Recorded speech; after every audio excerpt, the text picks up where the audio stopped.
Vamos entonces a la palabra del Señor esta mañana. ¿Se ha preguntado usted alguna vez por qué tengo yo que pagar por las consecuencias del pecado de Adán?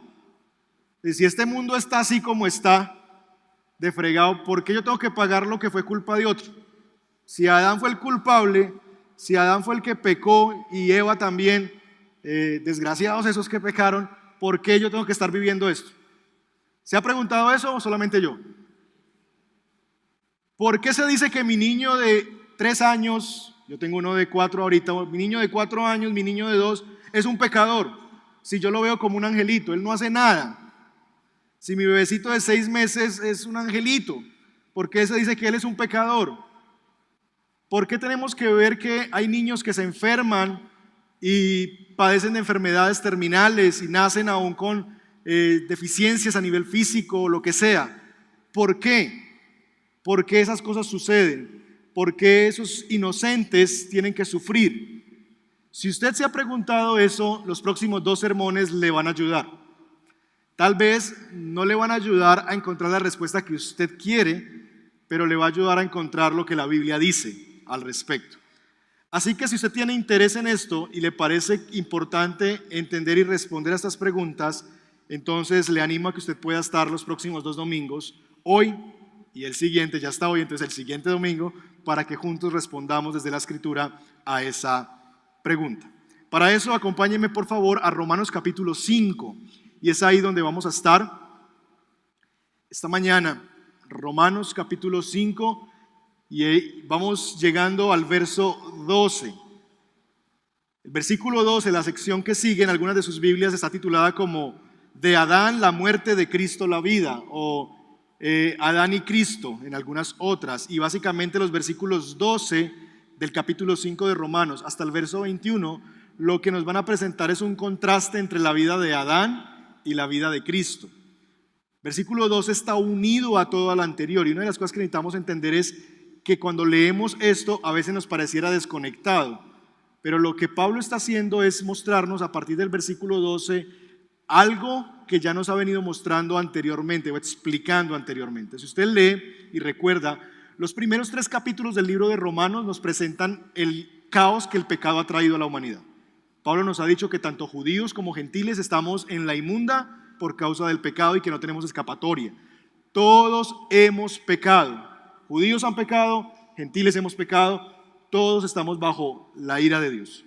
Esos son los primeros 3 capítulos. A partir del capítulo 4 se nos presenta que así como es de devastador la obra del pecado sobre nosotros y que todos nosotros hemos pecado, se ha levantado una justicia de Dios por medio de la persona de Jesucristo. Y capítulo 4 y capítulo 5 nos ha mostrado también que nosotros podemos ser beneficiarios de la justicia de Dios por medio de la fe. En otras palabras, lo que Pablo nos ha presentado hasta aquí son 2 realidades. La primera, capítulo 1 al 3, gobernada por el pecado y la culpa, y la segunda, capítulo 4 y 5, gobernada por la humanidad justificada por medio de la fe en Jesús. Lo que va a hacer ahora en los versículos 12 en adelante es llamar a esa humanidad gobernada por el pecado la humanidad según Adán, y lo que va a hacer en los versículos 12 en adelante es llamar a la humanidad gobernada por la justicia de Cristo, básicamente la humanidad en Cristo. Se nos va a presentar un contraste. La humanidad que está siendo gobernada por el pecado son los hijos de Adán. La humanidad gobernada por la justicia de Dios son los hijos de Jesús, o los hijos de Dios por medio de la fe en Jesús. Así que esa es la vinculación que hay allí.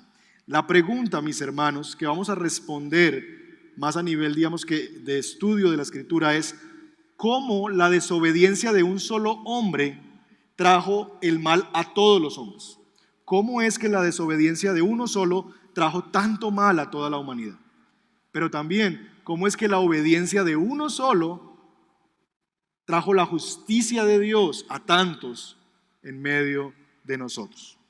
Así que si tiene ya su texto ahí, Romanos capítulo 5, verso 12, póngase de pie por favor y vamos a leer. Hoy yo lo voy a leer completico porque es largo y es denso el contenido. Entonces lo voy a leer yo, usted me va a seguir en su propia Biblia la lectura. ¿Estamos ahí?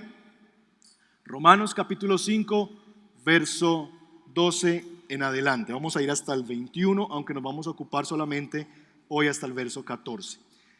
Dice así la palabra del Señor: por medio de un solo hombre el pecado entró en el mundo, y por medio del pecado entró la muerte. Fue así como la muerte pasó a toda la humanidad, porque todos pecaron. Antes de promulgarse la ley ya existía el pecado en el mundo. Es cierto que el pecado no se toma en cuenta cuando no hay ley. Sin embargo, desde Adán hasta Moisés, la muerte reinó, incluso sobre los que no pecaron quebrantando un mandato, como lo hizo Adán, quien es figura de aquel que habría de venir. Pero la transgresión de Adán no puede compararse con la gracia de Dios, pues si por la transgresión de un solo hombre murieron todos, cuánto más el don que vino por la gracia de un solo hombre, Jesucristo, abundó para todos. Tampoco se puede comparar la dádiva de Dios con las consecuencias del pecado de Adán. El juicio que lleva a la condenación fue resultado de un solo pecado, pero la dádiva que lleva a la justificación tiene que ver con una multitud de transgresiones. Pues si por la transgresión de un solo hombre reinó la muerte, con mayor razón los que reciben en abundancia la gracia y el don de la justicia reinarán en vida por medio de un solo hombre, Jesucristo. Por tanto, verso 18, así como una sola transgresión causó la condenación de todos, también un solo acto de justicia produjo la justificación que da vida a todos. Porque así como la desobediencia de uno solo, por la desobediencia de uno solo los muchos fueron constituidos pecadores, también por la obediencia de uno solo los muchos serán constituidos justos. En lo que atañe a la ley, esta intervino para que aumentara la transgresión, pero allí donde abundó el pecado, sobreabundó la gracia, a fin de que, así como reinó el pecado en la muerte, reine también la gracia que nos trae la justificación y vida eterna por medio de Jesucristo nuestro Señor. Padre, guíanos en un texto que es tan denso como esto. Esto es teología en cápsulas y necesitamos, Señor, digerir bien esto. Así que pido que me des gracia a mí para explicar con claridad tu palabra y que esta palabra, pues, no solamente, Señor, sea añadir conocimiento, sino también virtud, en el sentido que preguntas que hemos tenido, cosas que han venido en nuestra mente, encuentren respuesta en tu palabra. Bendícenos con tu espíritu y ayúdanos a estar 100% presentes. Ayuda al predicador, Señor, con claridad, y ayuda al auditorio, Señor, a escuchar con atención tu palabra. Pedimos la intervención de tu espíritu por medio del cual podemos entender tu palabra. Lo pedimos en Cristo Jesús. Amén. Amén. Podemos sentarnos.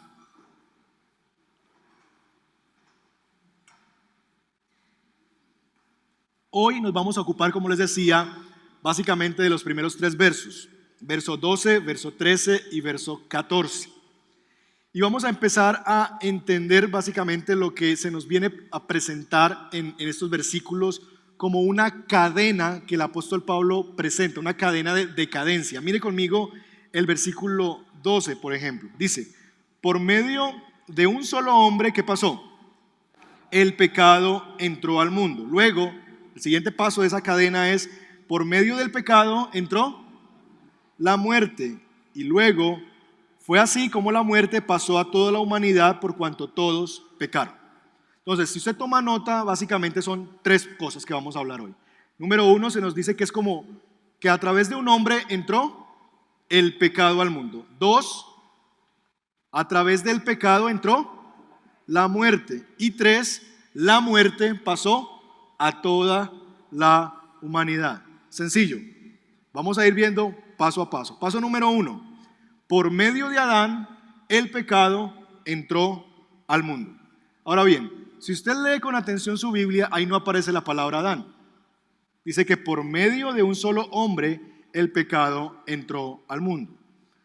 No aparece la palabra, sin embargo, por el contexto de lo que seguimos leyendo después, es fácil señalar que se refiere a Adán. Lo que la Biblia está diciendo es que es a través de Adán, de ese hombre Adán, que entró el pecado al mundo.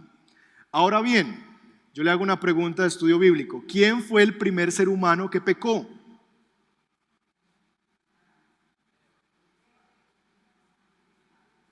¿Adán o Eva? Eva. ¿Y por qué sonríen los hombres? No sé por qué eso produce como satisfacción.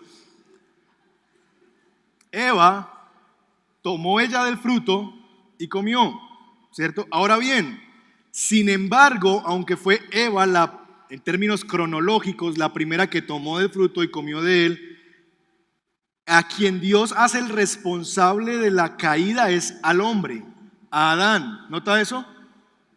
Él es a quien Dios en Génesis capítulo 3 manda llamar. Pero Dios el Señor, dice Génesis 3:9, llamó a Adán y le dijo: ¿dónde estás? Ahora en Romanos se nos dice que fue por medio de Adán, del primer hombre, que entró el pecado a la humanidad. ¿Por qué? ¿Por qué se le echa toda el agua sucia a Adán si fue Eva la primera que pecó? El punto, mis hermanos, es que esto establece un orden en la creación de Dios. Y es que aunque hombre y mujer somos iguales delante de Dios en dignidad, somos hechura de Dios, somos creación de Dios, somos hijos de Dios por igual. También es cierto que nosotros somos diferentes en cuanto a roles que Dios nos ha entregado. El hombre desde Adán recibió una responsabilidad de liderazgo ante su familia y ante esa sociedad, que convierte al hombre en el primer responsable por los pecados de su familia y de su sociedad. Repito eso, Dios nos entregó a nosotros un rol de liderazgo en familia y sociedad, y lo que eso implica también en términos negativos es que somos los primeros responsables en términos del pecado de nuestra familia y del pecado de nuestra sociedad. Ahora bien, esto no quiere decir que los demás miembros de la familia quedan sin culpa. Ah, sí ve, todo es culpa suya, dice la esposa. No. Eva también recibió las consecuencias de su pecado. Y por eso hasta el día de hoy dan las mujeres a luz con dolor. Eva recibió también las consecuencias del pecado, pero Adán tuvo que enfrentarse a Dios como el primer responsable del pecado de la humanidad. El punto, mis hermanos, es que seguimos igual nosotros. Los hombres hemos vivido igual que Adán, porque parte de la pregunta que uno se hace es: ¿dónde estaba Adán cuando Eva hizo eso? Y es la pregunta de Dios: ¿dónde estás? Parece que a Adán le gustaba jugar a las escondidas y se perdía. ¿Cierto? Típico, dicen las mujeres de los hombres. Se pierden de un momento a otro, no los vuelve a ver por ahí. ¿Dónde estás? Y la pregunta es: ¿dónde estaba cuando Eva hizo esto? ¿Dónde estaba cuando Dios lo estaba buscando? Hay un asunto y es una lucha muy común en los seres humanos, particularmente los hombres, que es la evasión. Los hombres luchamos con la evasión, con hacernos a un lado, con no hacernos responsables. Y la historia se sigue repitiendo. Los hombres hemos cedido nuestra responsabilidad de liderar, de guiar a nuestras esposas, a nuestros hijos, a la sociedad, y lo hemos delegado en otros.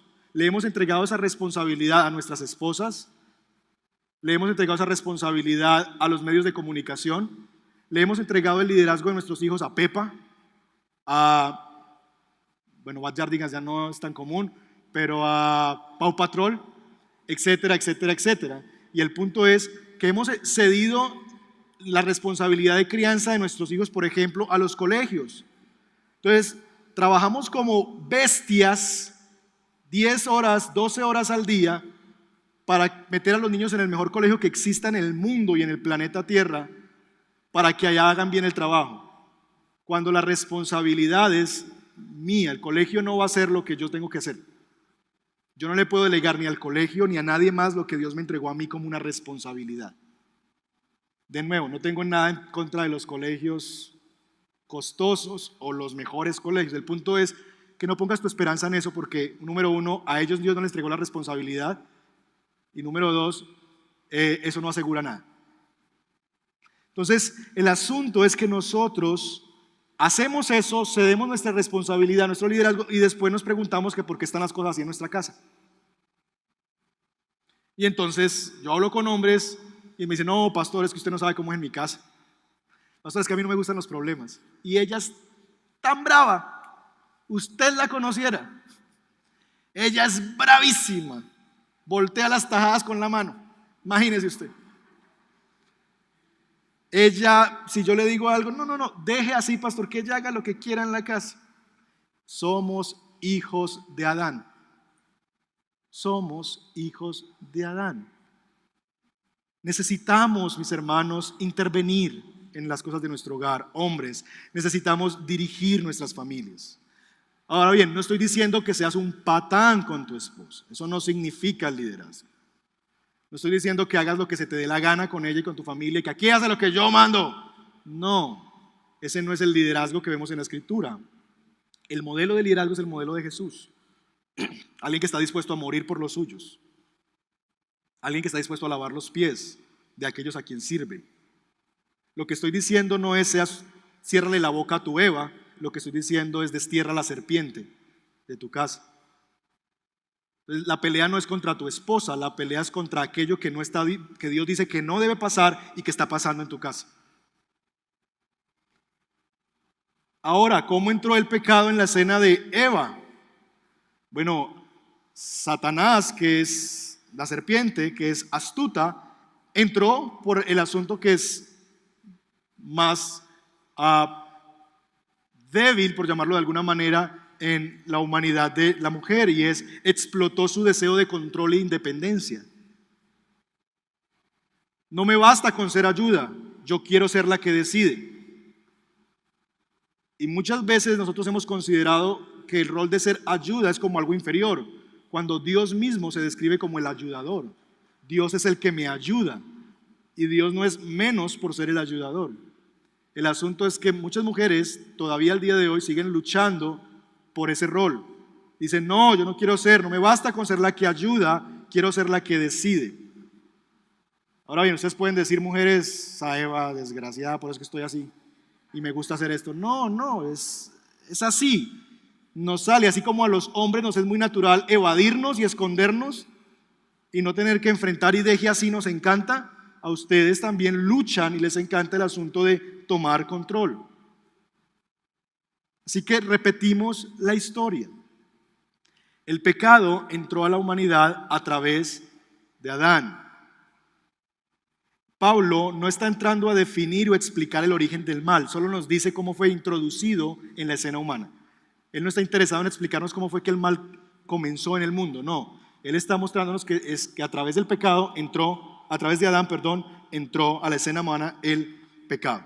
Así que eso es lo primero. El pecado entró al mundo a través de un hombre llamado Adán. Segundo, la muerte entró por el pecado.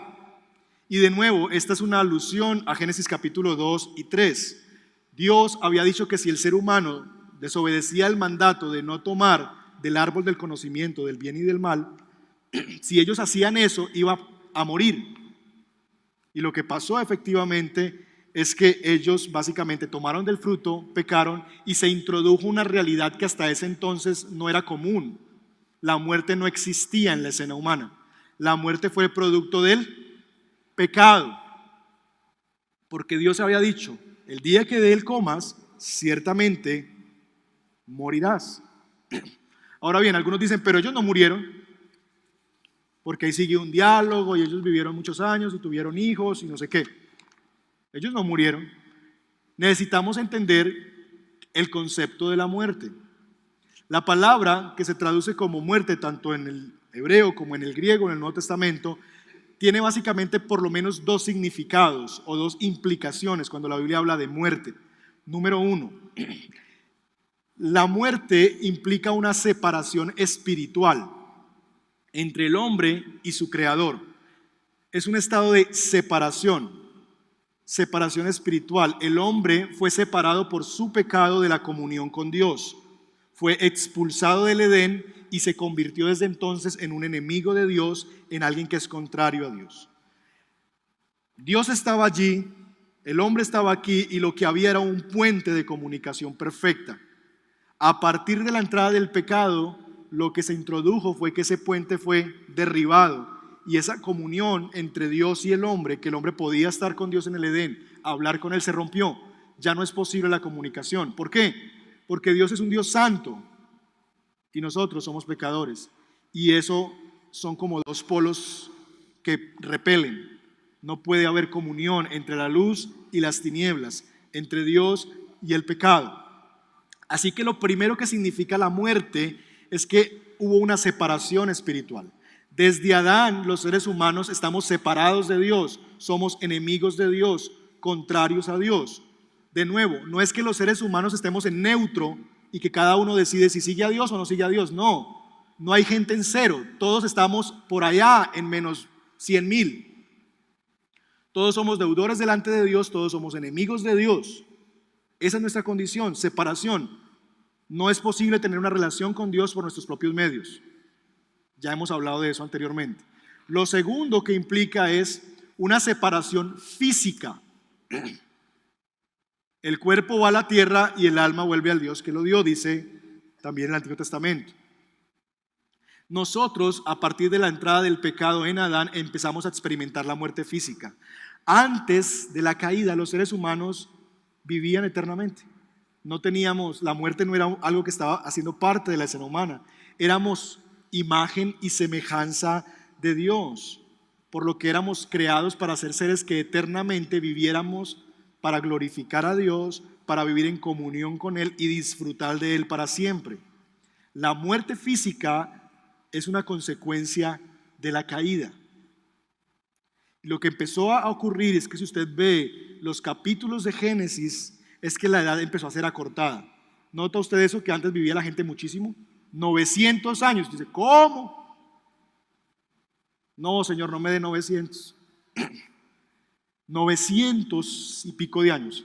Pero usted va leyendo el relato bíblico y como que se reduce. Y ya en los Salmos se habla de que muchos viven 70 y aún 80. Los más viejos. Los años se fueron acortando. Y básicamente esa es parte de la consecuencia del pecado. Fue un asunto gradual. El pecado trajo la muerte. ¿Estamos bien ahí? Número 1, el pecado entró por Adán. Número 2, la muerte entró por el pecado. Ahora bien, la muerte nos vino a todos nosotros porque todos pecamos. ¿A qué se refiere Pablo con todos pecaron? Aquí hay un salto enorme porque pasa de hablarnos de las implicaciones que tuvo para un ser humano llamado Adán. El pecado entró a través de Adán, la muerte entró para Adán a través del pecado, pero ahora se nos dice que eso nos incluye a todos, que tanto la muerte como el pecado es una realidad de todos. ¿Por qué? ¿Qué quiere decir eso de todos pecaron? Hay por lo menos dos alternativas. Número 1, todos pecaron por imitación. Y entonces la desobediencia de Adán nosotros la copiamos, y como copiamos su desobediencia y hacemos las mismas cosas que él hizo, entonces merecemos el mismo fruto que él cosechó, que fue la muerte. Cada uno es responsable individualmente de sí mismo. Y entonces, como Adán pecó, lo que está diciendo la Biblia es que nosotros, al igual que él, pecamos. Por lo tanto, merecemos el mismo destino que él merece. Todos pecaron como Adán. Básicamente es la primera forma de entenderlo.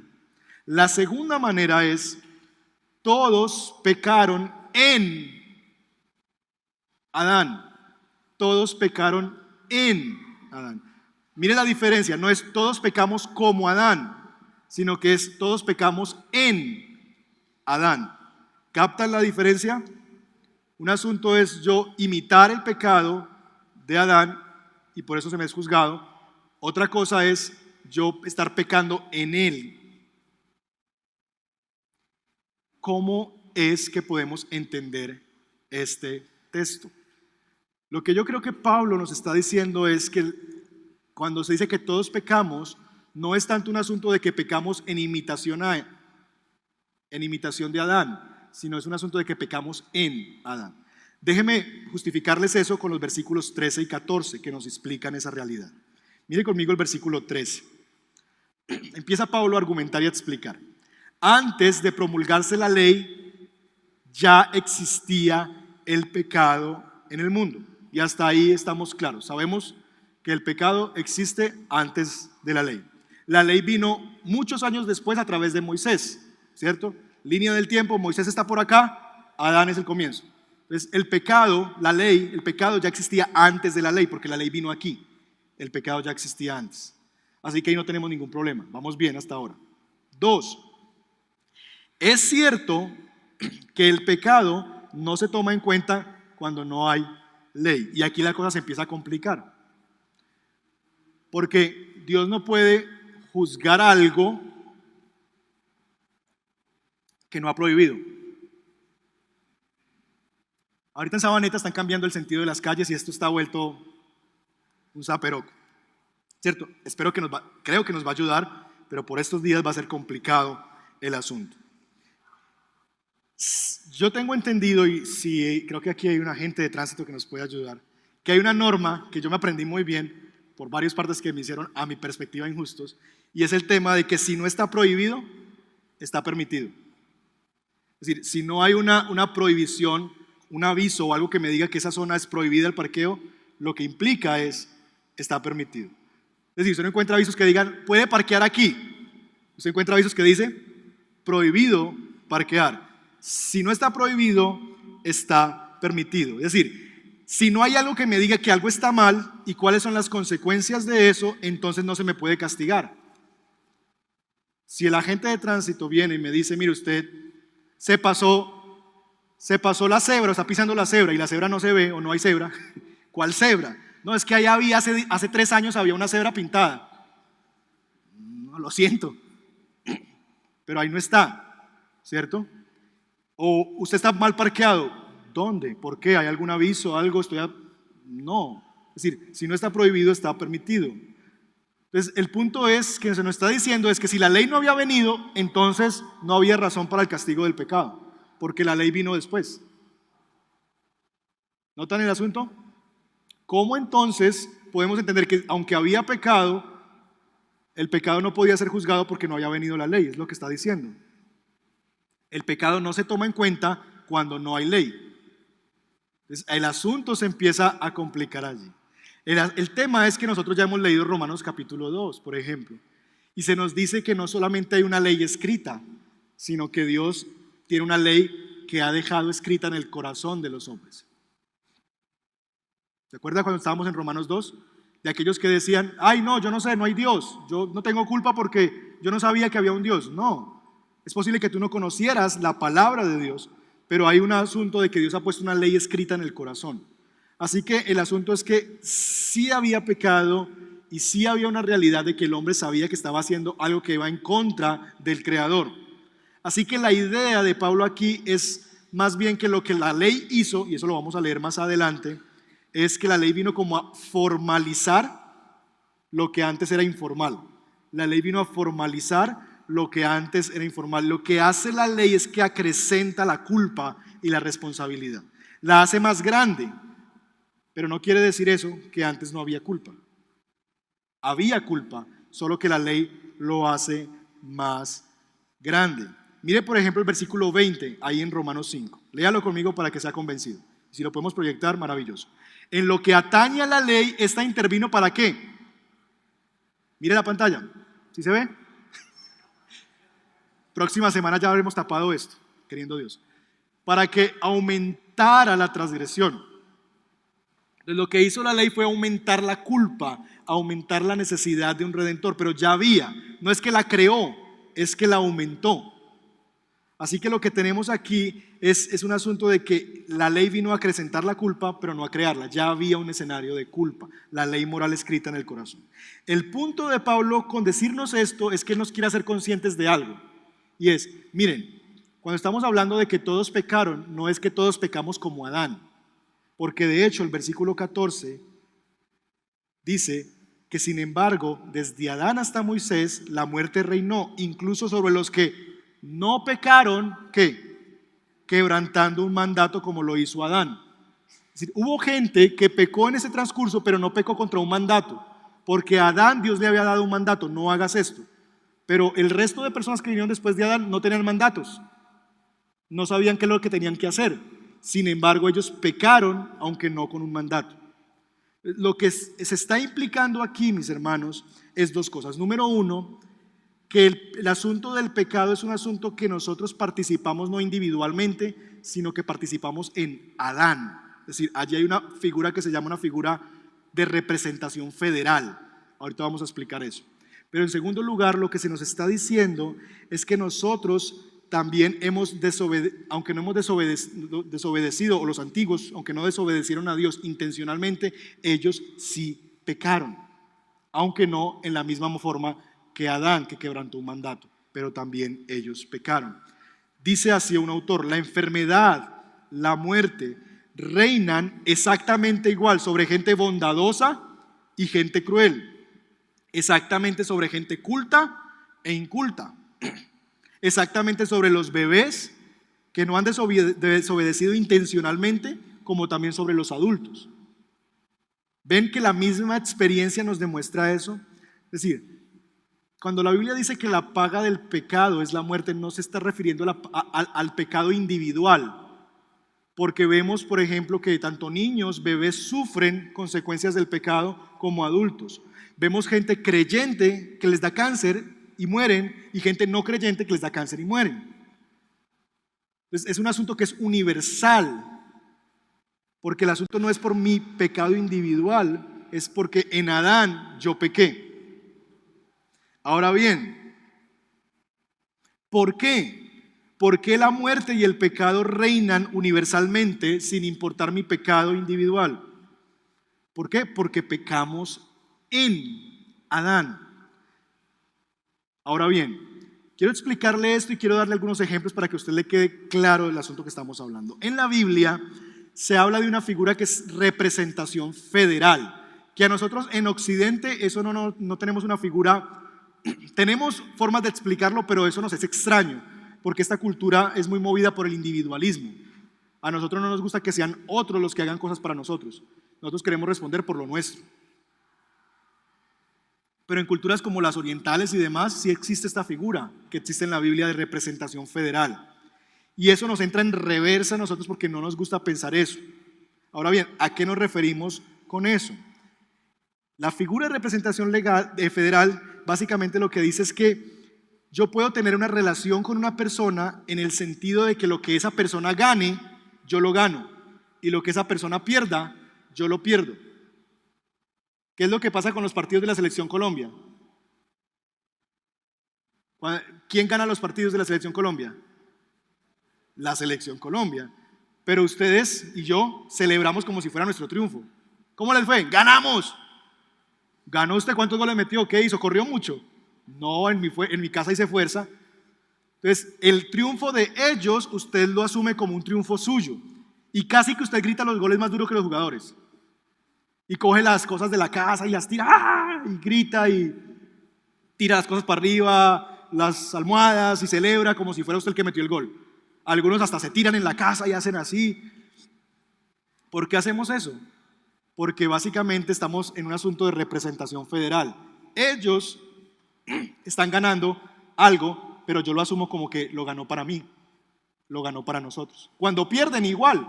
No sé si han visto esos videos por ahí, memes que hacen de cuando alguien pierde un partido y un tipo que coge el televisor y le tira cosas y como si él realmente estuviera perdiendo ahí. Eso es lo que hablamos básicamente de representación. Es un representante o un sustituto que va por mí. Déjeme darle dos ejemplos bíblicos y dos ejemplos de nuestra cultura para entender esta figura. ¿Recuerdan la historia de Acán y su pecado? ¿No? Acán es un hombre del pueblo de Dios. El pueblo de Dios ha venido conquistando territorios que Dios les había prometido y vienen de derrotar al enemigo más grande. Se toman Jericó, una ciudad que parecía inexpugnable y una cosa extraordinaria, y unas murallas que nadie podía entrar. Y Dios se la dio al pueblo dándole vuelticas y gritando y cantando. Imagínense eso. Con solo gritar y cantar, ¡pum!, las murallas cayeron. El pueblo se llena de confianza y ahora van a atacar a un pueblito que se llama Hai, o H-A-I. Hai es un pueblito más pequeñito, es una vereda, es un pueblito muy chiquito, y ellos dicen, no, esto es pan comido. Así que se preparan con sus ejércitos, van y pelean contra este pueblo, ¿y qué pasa? Pierden. Y entonces el pueblo empieza a decir, ¿pero por qué? Si derrotamos al más grande, Dios nos da derrota con el más pequeño, porque perdimos con el más pequeño. Y empiezan a explorar y Dios les dice, es que hay un pecado dentro de ustedes. y empiezan a investigar y empiezan a hacer como de mayores círculos a menores círculos. La tribu primero, ok, luego la familia, luego llegan a una casa y luego llegan a un individuo.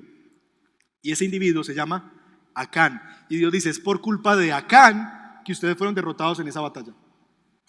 Representación federal. Por la culpa de un solo hombre, todo el pueblo perdió la batalla. Y hasta que ese pecado no fuera exterminado de medio del pueblo, Dios no iba a seguir con el pueblo dándoles victoria en las batallas. Segundo ejemplo, David y Goliat. Ese sí lo conocen, ¿o no? ¿Cierto? La historia. Está el niño pequeño o el jovencito que con una piedra, una cauchera y una piedra, le dan la cabeza a un gigante y lo derrota. Ahora bien, quien venció fue David y el que fue vencido fue Goliat. Pero en la Biblia no se nos cuenta la historia de esa manera. En la Biblia se nos cuenta la historia de que Israel ganó, los filisteos perdieron. Esta no es la victoria de David y la derrota de Goliat. Esta es la victoria de Israel y la derrota de los filisteos. Representación federal. Ahora bien, déjeme darle dos ejemplos de este contexto. Estuvimos en elecciones la semana pasada. Y el poder, la democracia nos da a nosotros el poder de elegir a nuestros ejecutivos y legislativos. Y nosotros los elegimos presidentes, alcaldes, gobernadores, representantes, senadores. Y por ejemplo, hace algunos años nos clavaron el 19% del IVA. Hace exactamente un año y un poquito más. Usted no puede decir que fueron ellos los que nos dieron el IVA. No, ellos decidieron por ustedes y por mí. Porque ellos lo que están haciendo allí es un ejercicio de representación. Ellos representan al pueblo y ellos son la voz del pueblo. Entonces las decisiones que ellos tomen son las decisiones que el pueblo tomó, porque nosotros los elegimos a ellos para que decidan por nosotros. Y por eso tiene efecto no para ellos. Pues si lo decidieron ellos, pues que lo paguen ellos. Si ellos son los que quieren el 19%, que lo paguen ellos solamente. No, porque ahí hay un asunto de representación. Ellos están hablando en nombre del pueblo colombiano. Segunda forma en que vemos eso en la actualidad. Un acusado y su abogado. El abogado representa al acusado en un juicio. El abogado habla por el acusado. El acusado le confiere un poder legal para que lo represente y hable en nombre de él. De hecho, el abogado le pide al acusado, mejor no hable, no la vaya a embarrar, quédese calladito que yo hablo. ¿Sí les ha pasado eso a los que han ido a algún juicio? No diga nada, déjeme que yo resuelvo esto. Entonces el acusado está ahí y él está calladito y el abogado está hablando todo el tiempo. ¿Por qué? Porque se le entregó a él un derecho de representación y lo que haga ese abogado es como si lo hiciera, o lo que hable ese abogado es como si lo hablara el acusado. Representación federal. ¿Captamos el concepto?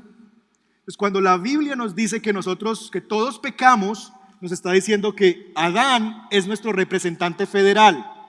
Él es el primer hombre y él fue el que nos representó a nosotros como raza humana. Lo que él hizo es lo que nosotros hicimos. Su derrota fue nuestra derrota. Su pecado es nuestro pecado. Y a partir de él, toda la raza humana, en él somos pecadores. Eso es lo que la Biblia llama naturaleza pecaminosa o pecado original. ¿Había escuchado esa expresión? Pecado original. A eso se refiere, que hubo un representante federal llamado Adán, el primero entre todos los hombres, y en él estábamos todos los seres humanos. Déjeme ponérselo de otra manera. ¿Está con su esposo o esposa? ¿Sí? Ok. Le pregunto, ¿usted se casaría con algún familiar? ¿No? Si usted no está casado con un familiar, usted es una persona muy rara. Rarísima. Porque usted está casado con una hija de Adán.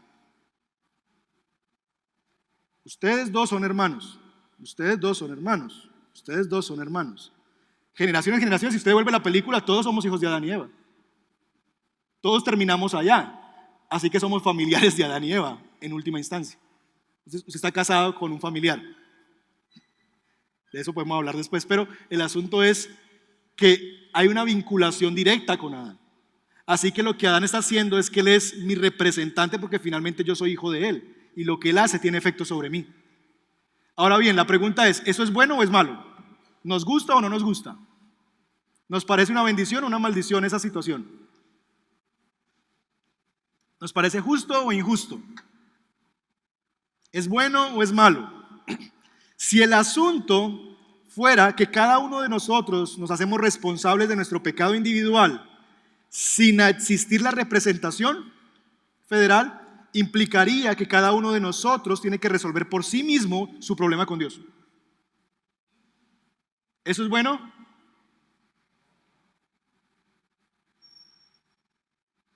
Pero si aceptamos con gozo la representación federal, entonces podríamos saber que si hubiese un hombre en el mundo perfecto, con una obediencia perfecta, entonces tal vez pudiera él ser nuestro representante federal y por medio de él pudiéramos llegar a tener la vida que en Adán perdimos. Si existiera alguien que sí pudiera obedecer a Dios, no como Adán que lo desobedeció, sino un hombre perfecto, enteramente capaz de la obediencia, tal vez si existiera ese hombre, nosotros pudiéramos tener los beneficios que ese hombre que vivió una vida perfecta pudiera darnos a nosotros, a quienes nos representó. Si existiera ese hombre, sería algo muy bueno. El texto termina diciéndonos que Adán es la figura de aquel que había de venir. Lo que se nos va a introducir en el versículo 15 es al otro representante federal, Cristo Jesús. Y eso lo veremos la siguiente semana. Por ahora, debemos concluir que tanto el pecado como la muerte se introdujeron a la escena humana a través de Adán, y que tanto el pecado como la muerte se hicieron universales en razón a la representación federal, a que nosotros estábamos representados en Adán. Déjeme darle 3 conclusiones y 2 implicaciones de esto. Primero, conclusión. Este relato es clave en nuestra fe, porque este relato nos hace comprender a nosotros que Adán no es un mito, no es una ilustración, no es una figura literaria. Adán es un personaje real, histórico. La presencia de Adán en la historia es clave para entender la aparición del pecado, para entender cómo es que Dios juzga el pecado, para entender la necesidad de que se levante otro representante federal. Si Adán no era un personaje histórico, no tendría sentido la comparación con Cristo. No tendría la necesidad de que Cristo se tuviera que encarnar. La encarnación, el hecho de que Dios se hubiera hecho hombre, tiene sentido en razón a que tenía que venir otro hombre como Adán, en la misma similitud, para ver si él podía hacer lo que Adán no fue capaz de hacer.